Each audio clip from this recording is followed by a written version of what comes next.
అమ్మాంతం పెట్టను చిటికలీలతో దొబ్బితే ఆ బంతి అది దొరికింది, శివధనస్సు పక్క జరిగింది, అంతేనా? చూడండి. అయితే మరి ఆమె బలాన్ని ఇక్కడ మీరు చెప్తున్నారు. మరి అంతటి బలశాలి అయినటువంటి ఆ సీతమ్మ వారికి మరింత బలవంతుడైనటువంటి భర్త దొరకాలి కదా. ఏదో ఒక పరీక్ష పెడితేనే శ్రీరామచంద్రుడు మా అమ్మవారిని దొంగ సూపులతో చూడాలని అడ్డో రోడ్డు కాడికి వెళ్ళి మలితేనే అక్కడ అంతఃపురం ఉంది. ఆ అడ్డో రోడ్డు దాటి ఈ బృందావనానికి ఎట్లా వస్తున్నారు వనవిహారానికి. దొంగ సూపులు చూడడానికే, అమ్మవారిని నక్కి నక్కి చూడడానికే మీరు వస్తున్నారని మేము అనుకుంటున్నాం. అట్లా ఏం కాదు స్వామి. లేదు లేదు, రాజదర్బార్లోనే సీత అమ్మవారే చూసింది స్వయంగా. ఆయన కేవలం ధనస్సు మీదనే ఏకాగ్రత. ఉద్యానవనం రాజానికి ఎట్లా వస్తున్నాడు స్వామి? రాకూడదు కదా. అంటే దొంగ సూపులతో మా అమ్మవారిని చూడడానికే వస్తున్నాడు. దొంగ చూపులు కాదు స్వామి, అవి దొంగ చూపులు కావు. ఆ రాముని వంక చూస్తే సీతమ్మలే కాదు, ఒక్క సీతమ్మ కాదు, ఎంతో మంది సీతమ్మలు అయినా కానీ ఆ రామునికి కావాల్సింది ఒకటే ఒక పత్ని. అది కూడా ధర్మం, మానవ ధర్మాన్ని పాటించడానికి ఎత్తినటువంటి అవతార పురుషుడు కాబట్టి ఆయనలో విలక్షణాన్ని, ఒక భావాన్ని ఈ మానవ రూపంలో అవతారం ఎత్తినప్పుడు ఈ రామచంద్రుడికి మీరు వేలు పెట్టి చూపడం న్యాయమేనా? లేదు లేదు, మీరు ఎన్ని చెప్పినా మేము వినము. మీరు ఒప్పుకుంటేనే మేము కూడా ఒప్పుకుంటాం. మీరు ఒప్పుకోకపోతే మేము అస్సలు ఒప్పుకోం. ఇంతకు మీరు స్వయంవరం పెట్టినారా లేకపోతే మమ్మల్ని అడ్డగించుకోవాలని చూస్తున్నారా? జనక మహారాజు రమ్మంటేనే కదా మిథిలానగరానికి వచ్చిండేది. సరే, ఏదేమైతే మీరు మా ముందరికి వస్తున్నారు. సరే, కళ్యాణం జరిపించాలని స్వామిని ఎదుర్కోవాలని వస్తున్నారని మేము భావిస్తాం. మేము ఒప్పుకుంటలేము అట్లా. మీరు సరే అమ్మవారినే చూడడానికి మేము మాయగా వచ్చి చూస్తున్నామని ఒప్పుకుంటేనే మేము దారి ఇచ్చి మేము ఒప్పుకుంటాము.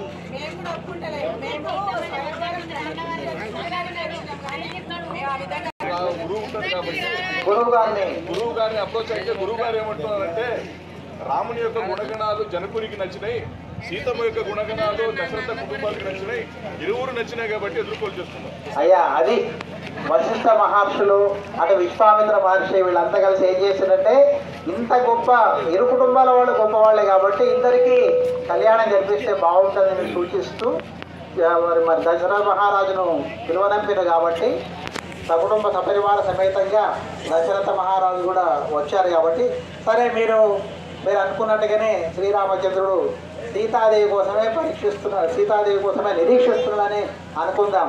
మరి అలాంటి లోకోత్తరమైన సౌందర్య రాశి అయినటువంటి శ్రీరామచంద్రుడికి మరి మీరు ఏమేమి ఇస్తారో అది కూడా ఒకసారి సెలవిస్తే.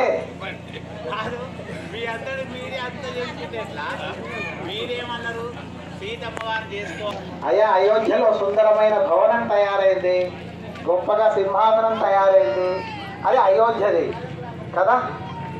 మరి మిథిలానగర రాజులు జనక మహారాజు ఏమిస్తారో అనేది మొత్తం అన్ని లోకాల ప్రజలు మరి చూస్తారు కదా.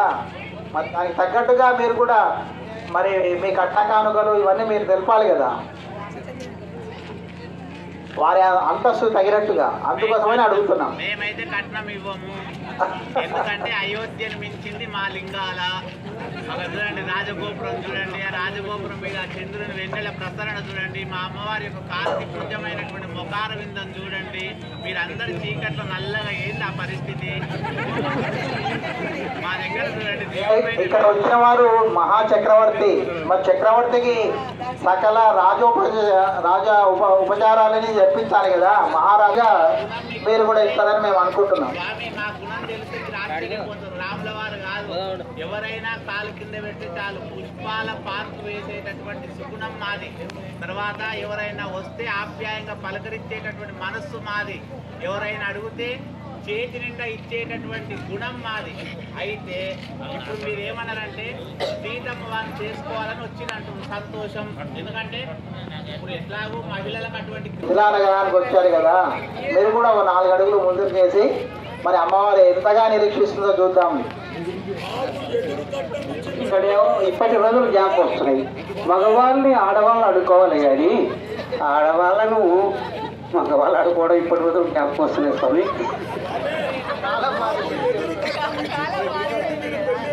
కాబట్టి అవతార పురుషుడు శాంతస్వరూపుడు, శాంత కోపం ఉండదు అతనికి, ఆలోచన ఉంటుంది. రండి స్వామి, మీ అభిప్రాయాలను అన్నిటికీ మేము ఒప్పుకుంటాం.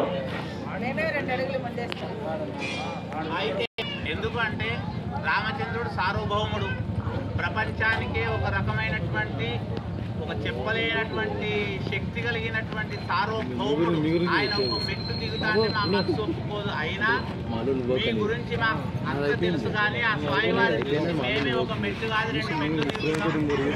ఒక మెట్టు కాదు, ఒక ఇల్లు కూడా దిగం. రాండి రాండి మరి ముందరికి రాండి. ఇంతవరకు రండి.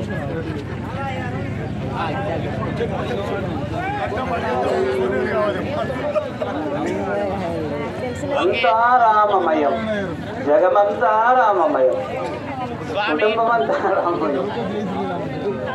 అయ్యా మేము కూడా 2 అడుగులు ముందుకు సీతారాలు ఇప్పుడే. జై శ్రీరామచంద్ర భగవానికి. బాబు ఆటో పెళ్లి కాకముందు అమ్మాయి పేరు ఎట్లా వస్తుందండి?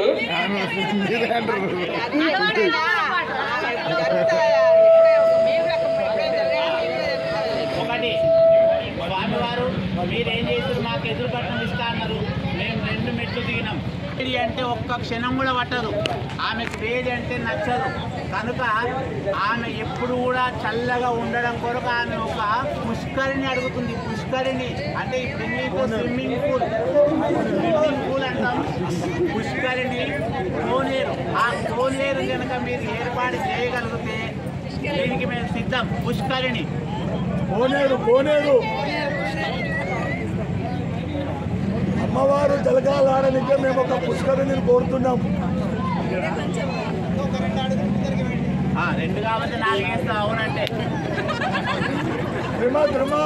గోవిందా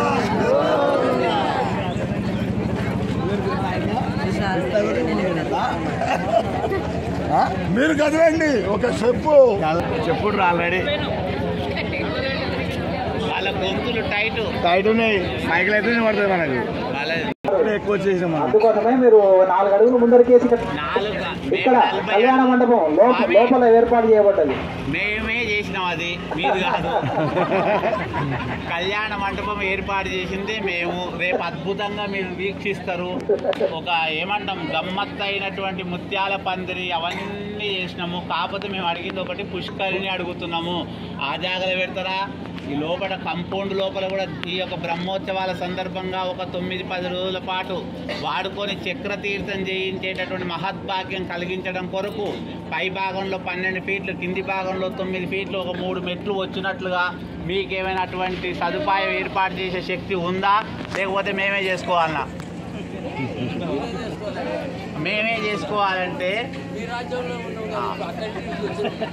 మేమే చేసుకుంటాం, కానీ దానికి ఖర్చు మీరు ఇవ్వాలి. అర్థమైందా? ఎందుకంటే ఒకటి ఏంటంటే మీరు మాట్లాడండి.